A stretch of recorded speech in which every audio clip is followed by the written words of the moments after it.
Barrett and Andy, can you demonstrate what you just did backstage? Oh, yeah. It's a work in progress. We've been doing a little warm-up hand clap every day before the show, just to get us in the mode.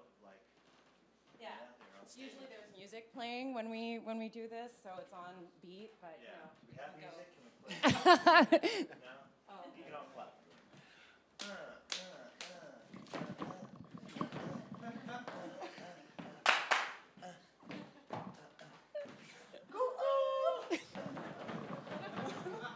Yeah. Thanks for letting me put you on the spot. It was too fun to watch. Yeah. Now, what do you guys do before the show? A very similar thing, but we have to take our shirts off to do it. We'll save that for next time. Thank you guys so much for being here. I'm so thrilled about Groundhog Day. It's my favorite show of the spring, and it's already nominated for lots of awards, even though Tony season hasn't quite finished up yet. This weekend is the Olivier Awards in the UK, where Groundhog Day started. Andy, you're nominated for Best Actor in a Musical. Matthew, you're nominated for Best Director, and the show's nominated for Best Musical. So we'll be crossing our fingers for you this weekend. Thank you very much. But you, Danny, you have been involved with Groundhog Day the longest. You wrote the movie. How long has it been that Groundhog Day, as an artistic endeavor, has been in your life? Just one day. All right, I walked into that one. When did you first start working on writing it? Late 80s, 89 or so. I wrote it. It kicked around Hollywood for about a year and then landed in Harold Ramis's desk, and then we made a movie. And what a movie it is. Can you guys talk about your first times encountering the film? Barrett, we'll start with you. Sure. Well, Groundhog Day was one of the movies, I don't know if you know this, Danny, but I watched, it was in my rotation in my family's lives when I was young, so it was like that and Fried Green Tomatoes and a bunch of other, but that was the only comedy. And so I saw it for the first time probably when I was 10, 9 or 10 maybe. And I loved it. I mean, I was always a fan of Bill Murray and Scrooged and all of that. But I loved Groundhog Day from the beginning, from the first time I saw it. And it was funny, right before I auditioned, it was running on television a lot. And so it was fresh in my mind when I got the audition. So that was really fun. Andy? I mean, it's playing right now somewhere, which is great. Another check for you, I'm sure, right? Yeah, you'd think. Yeah, no. 25 cents per viewing. No, that's the thing. It's just it was ubiquitous. It's on all the time, and so it was part of my growing up as well as Bill Murray, just from SNL and Ghostbusters. So I was a fan from then, and then just any movie he did, I would watch, and this one just is terrific. So yeah, kudos, and I'll give it up to Bill. And to Danny for making that movie so terrific. I would like to say you are not doing a Bill Murray impersonation. No, I wouldn't even know how to do that. You've really made other than your being own goofy. I mean, I could do the goofy stuff, and he's great at that. So that's what I respect, and certainly what I would take from Bill Murray is just that sort of growing up with that sort of comedy and seeing that on SNL and seeing that in all his movies, and then. Having that just sort of ingrained in my brain. That and Bugs Bunny and Steve Martin, I think, are just constantly in rotation. Has Bill come to see the show in any of its incarnations? Not yet. We are expecting him, but yes? not yet. Oh, good. Well, I can't wait. Look at Barrett's face. She's like, nervous. What? How about Andy McDowell? Hope she's invited too. I hope so. I actually know her daughter. We did an acting program together when I was in college.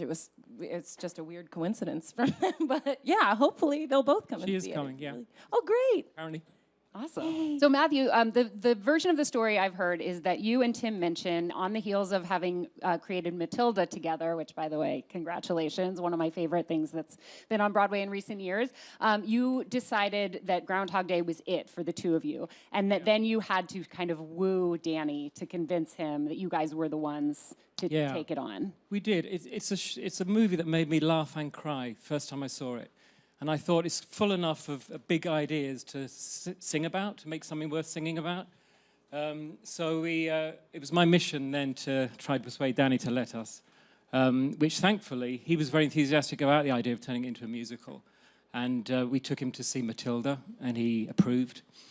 So we got started, yeah, but it was a very unusual way of doing it. We started without any kind of deal in place, just as three friends, really, and to see what would happen if we tried to adapt it. And it's an unorthodox way of making a musical. You usually start with the lawyers if it's an adaptation of some kind, and the deal.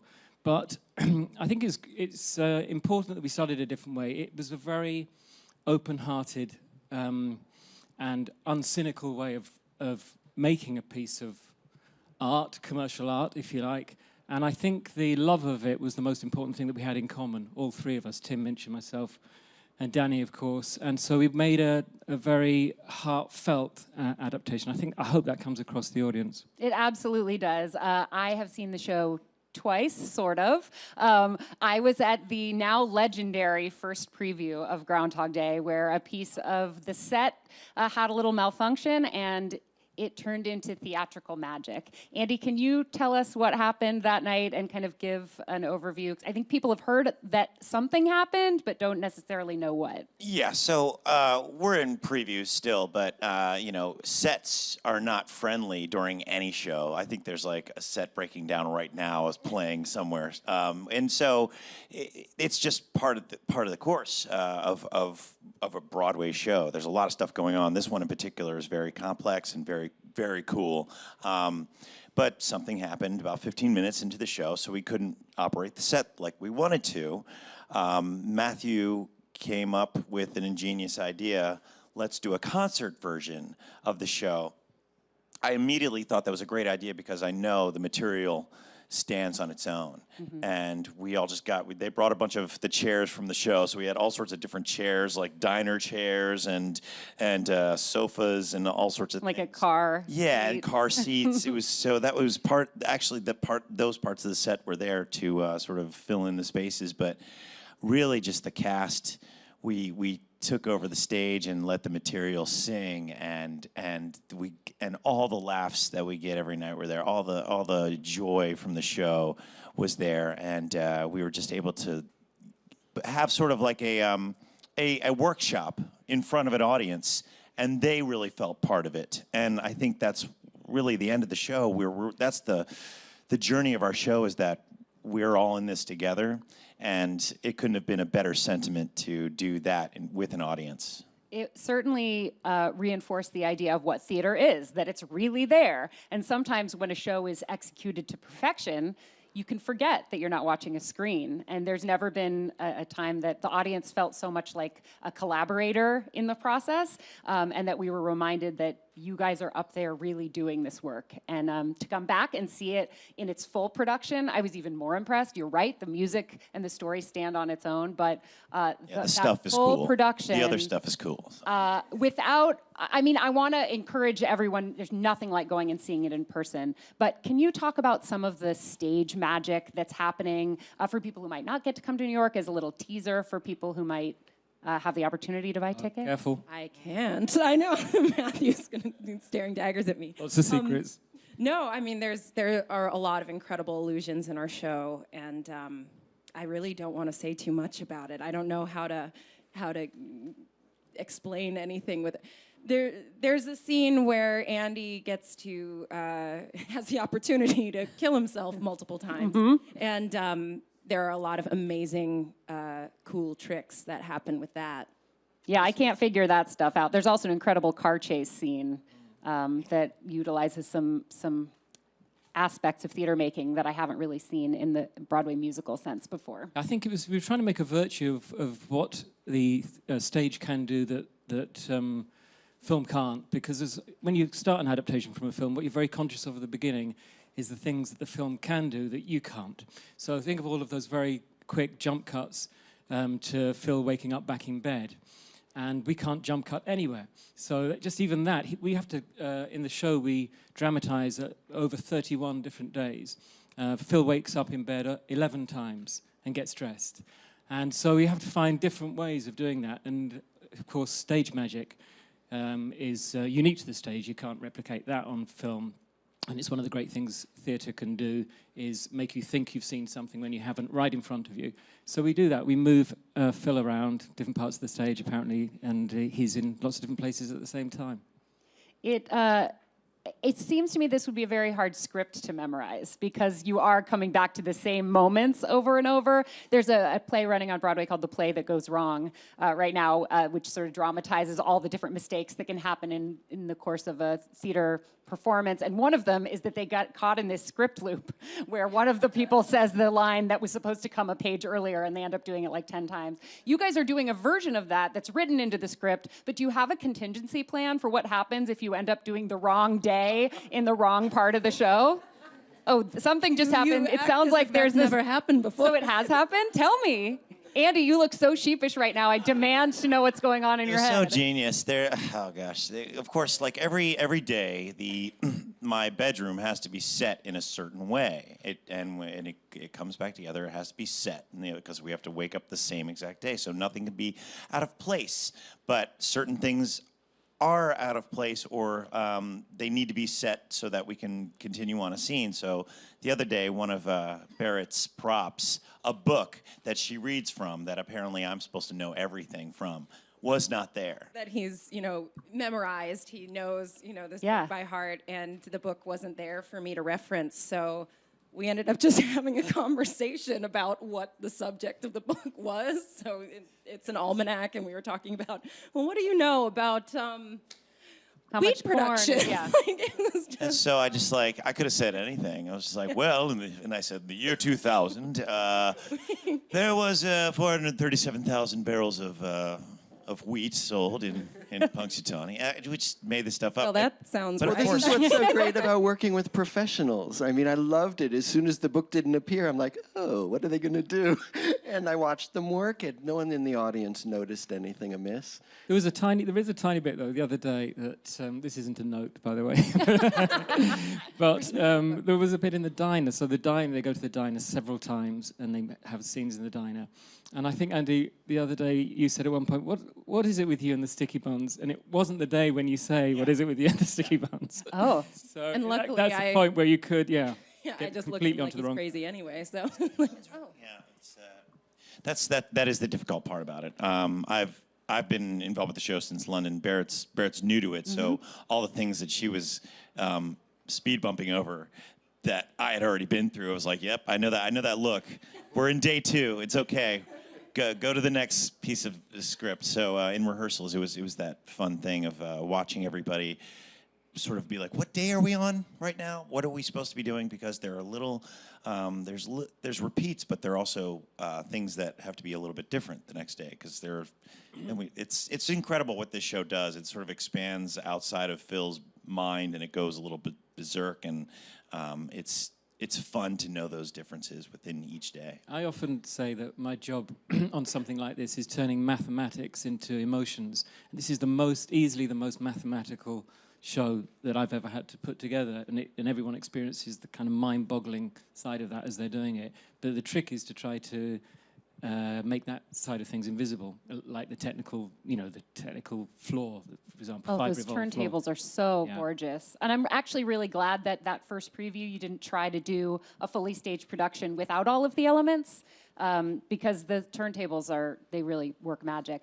I also think it's important to say that, for a property like this, that I don't think anybody's worried about spoilers, right? Like, Andy, you used the word ubiquitous. Everyone knows Groundhog Day. The term Groundhog Day is in the lexicon now as meaning something that is like a deja vu effect. So you've really done a good job of incorporating other surprises, since I think the plot is not likely to be the surprise. Do you hesitate at all to talk about the ending of your show? Or is there anybody who doesn't know the ending of Groundhog Day? I mean, I think there's something very what's also the joy and the wonderful things that are in the movie that are within this show also expands upon a lot of bigger human ideas that are within the text of and lexicon of Groundhog Day. What do you do if you relive each day over and over again? So I think Danny and Matthew and Tim just expanded on those ideas. So the show is actually a bigger journey than I feel the movie does. I feel the movie does the same thing, but what you're experiencing every night in the theater is something bigger. And it's a musical as well, so we need to expand on those ideas. We need to create more story for Rita. We need to create more how does one deal with, killing himself over and over again, and how do you expand upon that idea? So I think they've just done a wonderful job. So I think you have to see the show before I tell you the end. Okay, yeah. I mean, there's certainly no doubt that I give this show my highest recommendation. As I've said, I've seen it a couple of times. I already have tickets to go back. Any talking about the ending or the style is all in service of saying, please go see it. I think it's the thing about surprises. There are various surprises, I hope, in the show. One of them of different kinds. You know, one of them is that you think you can't do a car chase on stage. Well, it's a big surprise. You know, that's just for films. The surprise is that we do a car chase for a long, 7, 8, 9, 7 minutes, something like that, on stage, and it works. And then the surprises of things that aren't in the movie. There's a particular character that's not in the movie at all and appears several times, and in fact plays drums on stage, and that's a big sort of left field idea that's unique to the show. But then I think the other big surprise is possibly in how much the audience feels when they watch it. I think they anticipate probably that they will laugh, but the real impact that the show has, I think because of the addition of music, as much as anything, is, I think, a bigger emotional experience watching it. It's very romantic, and it makes you, me anyway, makes me think really hard about life and the limited amount of time we have and what we do with that time. Yeah, I certainly came out of it thinking, I'm going to wake up tomorrow and I'm going to get out of bed pretending that this is the 100th time I've lived this day and see what I'm going to do differently. And I did. I woke up more hopeful. I was looking at life a different way. And I've seen the movie probably 100 times, but the musical made me think about it in a way it affected my life. Yeah, thank you. And we weren't trying to recreate the movie. The movie, I figured, already existed. You don't want to just move it from there to here. You don't want to just keep reliving it. Right. So the idea was to try and recreate the feeling that you got from the movie. And some of the touch points that people love from the movie are still there. But mostly it's a reimagination. It's much deeper. And after 20 plus years of the film being in the culture, it's sort of interacted with the culture. It's created a new thing, and it's become something that's so personal to a lot of people. We didn't want to alienate any of those people. We wanted to embrace them and take them a little farther. I wanted to ask you, and I have a feeling I know what you're going to say, but 20 years after the end of the movie, where are the characters now? Where do you imagine them? Are they still together? Do they have kids? Is there going to be a sequel where their kid gets stuck in a day somewhere? I'm curious to what all you guys think about where they are 20 years later. But especially you, Danny. Great idea for Phil. Phil is going to start a talk show in Punxsutawney. Rita was going to produce, and we would just have celebrities fly in live from Punxsutawney, and then all these characters would be Ned Ryerson on the street would be talking to people, and Needle Nose Ned. That's as far as I got. I think that I think life is not easy for anybody in different ways. It's a challenging thing to get right. We all just make mistakes all the time. As parents we do, or as partners we do, and as colleagues and things. And it takes a lot of forgiveness to coexist. But I think in Rita and Phil, you've got a very, very smart woman who's just naturally got an instinct for making life the best it can be. And you've got a guy who's had the most perfect, extraordinary training course that anyone can ever have. So their chances are exceptionally high of getting through all of the bumps and difficulties that life can throw at them. I'm very optimistic about their future. I know a question a lot of people have asked about Groundhog Day from the movie and again from the musical is how many times does Phil actually live this day? And rather than ask you that question, I tried to go back as I watched the show and find the clues. So there's one lyric, Andy, where you say Phil says he slept with 90% of the population of Punxsutawney, 90% of the female population and one man. This is getting weird. Well, no, so I went and I looked up the population of Punxsutawney in the year 2000, which was about 6,500 people. I figure half of them are women, which means and about half of those are of age. So I kind of did the math, and I was like, he's probably lived at least 1,000 days just to be able to work in all of that activity. One woman a night, or is that several? I mean, I was thinking, a probably lot one of people, a day. a lot of people come from out of town on that day as well. So in addition to the Oh, that's actual true. resident You're right. population. I didn't even look up how many people. So I'm thinking that it's at least 1,000 times. But also, But he also masters an instrument. In well, that and not only that, he time. knows how to tune it. Right. And language, he learns at least French. Maybe Steals millions of dollars. Yeah, so I think that it may end up being like something like, 100 lifetimes. Yeah, I mean, Danny probably has a better idea about that, but what's great about this show, and it's just sort of being in the time in my life, actually, is really interesting to sort of, whoever does this role or whoever has to access what it means to live lifetime after lifetime has to access something personal about their own life. So with that, I was able to just sort of like take all the stuff that I've learned and everything up to my 40 years in just being here on this earth and using that to get to certain parts of the show where I have to talk about I'm reliving something over and over again, and I think it's just very personal in that way. So it becomes sort of like my lifetime is played out on stage as far as like what I use to get into the role. But as far as actual time that the movie or the play uses, I would go to this guy for the answer. Is there an answer?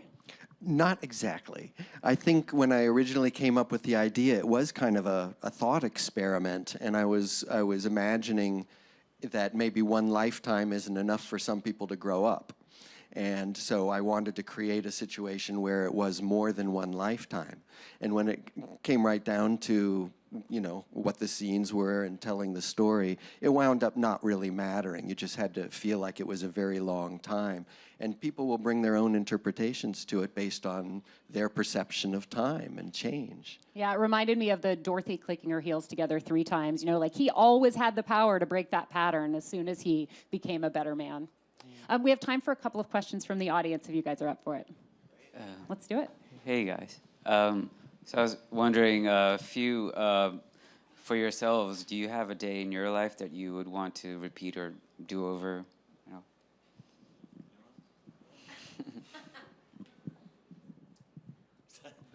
Pick one, anyone. I'll say that I get asked that a lot, and I never have an answer.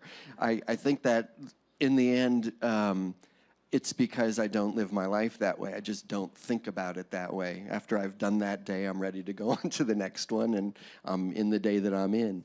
So I can't answer that. Yeah, and I think also the message of Groundhog Day is that you wouldn't be living that day over and over. You would be making that day unique every day. So if I pick a day where something wonderful happened to me. One of my children has had this 3, so I can't say if that's 3 days when they were born. Anyway, but if I picked something like that, of course, to be stuck in it forever would only be exciting or joyful if the day changed infinitely as well. So perhaps I'm taking it too literally, but conceptually it is a minefield, and I think it's about, you could even pick the worst day and try to, if you were stuck in the worst day, it would be similar to being stuck in the best day. You just have to try and make it yield things and see new things in every day. It actually reminds me a lot of what theater actors do, is you act out the same thing every single day, but you show up and it has to be different. You guys have to put on a show, whether it's this one or another one, that is new for every single audience, even though you've done it and relived it. And there's a song which is kind of about that in the show, because we were aware of that, on stage you do get that double thing with this story, particularly on matinee days where they do the same thing in the afternoon and in the evening. And so there's a song about it at the beginning of Act 2, which refers to that. Mm-hmm. Another question? Hey, thank you for being here. My question's for Andy and Barrett. Who inspired you to become Broadway actors? Well, one of my favorite Broadway performers is Audra McDonald. She is everything to me. I think she's amazing.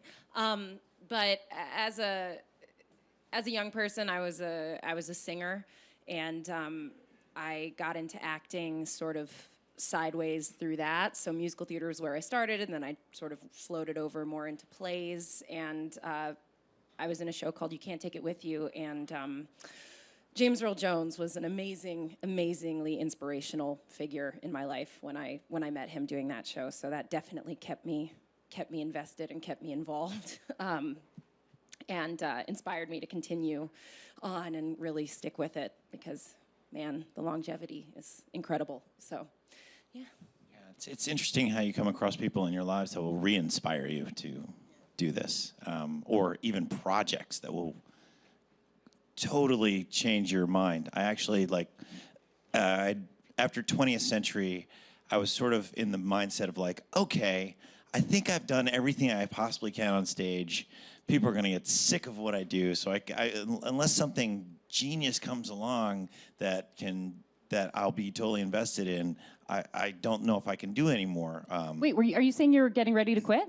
I don't quit isn't Retire? really the word. I mean, you've done 10 shows, you know what? I think I feel like I've done this, and I don't want to get sick of it. I want to go on a high note, and it was great. But the next project sort of has to be something so unique and I don't know if that is the universe talking to me, but whatever. But Matthew called me up one day. He was looking for some people to hire for this role. I honestly, first of all, didn't think I was right for it. Right off the bat, I was like, I'm not sure. And then I read the script, and I was able to get into it. And I was like, I really want to do this. And so I, auditioned my butt off just to make sure I tied it in, because this project, this script, this time in my life was like, it's so right, and it's so inspiring, and every night at the end of the show feels like a journey for myself on stage to inspire others, and to see people like you who see the show and are inspired at the end of the show. It's like it's wonderful. So being re-inspired in your life, I think, is really important, and looking for those things that can happen and asking what you want from yourself. But yeah, I mean, all the way back when I was a kid, and teachers were like, "You got something, kid." And I was like, that'll get me up to Broadway, maybe. And then one day I was there and like, wow, this is amazing. And then somebody else says something, and then you find a project that just changes warps your brain and makes you think and re-inspires you. We have time for one more question. Hi, guys. We're going to take our last question from an online viewer. Kaylee from New Jersey asks, did you pay homage or feature the iconic alarm clock song, I Got You, Babe, in this musical adaptation? No. You can buy the record or you can watch the movie, but I felt that it was an absolute shackle to Tim's music if we started with somebody else's sound design, the musical scope of that song. Sure, Tim would have adapted if I had insisted on it, but I knew that it wasn't important. It was important for Phil to wake up to something that was obnoxious to him and that we heard repeating, but it didn't really matter what it was. It just had to be the right thing, and Tim wound up writing a song that was just perfect for it. So good. I think Perfectly obnoxious. It's an opportunity to just sing the praises of Tim Minchin, who, before I knew that he had anything to do with musical theater, was my favorite comedian. And when he started collaborating with you and doing theater, I bow down to him. His lyrical play, in addition, is so brilliant, and there are a couple of lines that just get me every single time. The five of you together, and also your brilliant ensemble, and the designers, everything about the show is so brilliant, and I'm thrilled that it's here on Broadway. I hope you guys are buckled in for a long ride. You're ready to live this one over and over for years to come. Thank you guys so much for being here. And everyone, please go see Groundhog the Musical on Broadway. Thanks, Laura. Thank you.